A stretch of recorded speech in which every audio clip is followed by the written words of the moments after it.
வெற்றிலை தீபத்துக்கு 6 வெத்தலை எடுத்துக்கங்க.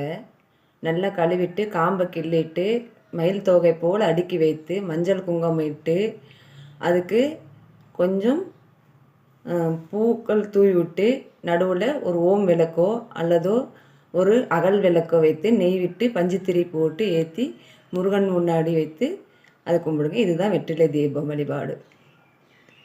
இது எப்படி ஏற்றணுன்னா, செவ்வாய்க்கிழமை செவ்வாய் ஓரையில் காலை 6 to 7, மதியம் 1 to 2, இரவு 8 to 9. இது ஓரை டைம், செவ்வாய் ஓரை டைம். முருகனுக்குரிய செவ்வாய்க்கிழமைங்கிறதுனால செவ்வாய்க்கு ஆதிக்கமான பகவான் முருகப்பெருமான். இந்த கிழமையில் நம்ம முருகப்பெருமானை வணங்கி வேண்டி நம் வரங்கள் கேட்கும்போது அது நிச்சயமாக உண்மையாக நடக்குங்கிறது ஐதீகம். இதை நீங்கள் கடைப்பிடிங்க. நன்றி.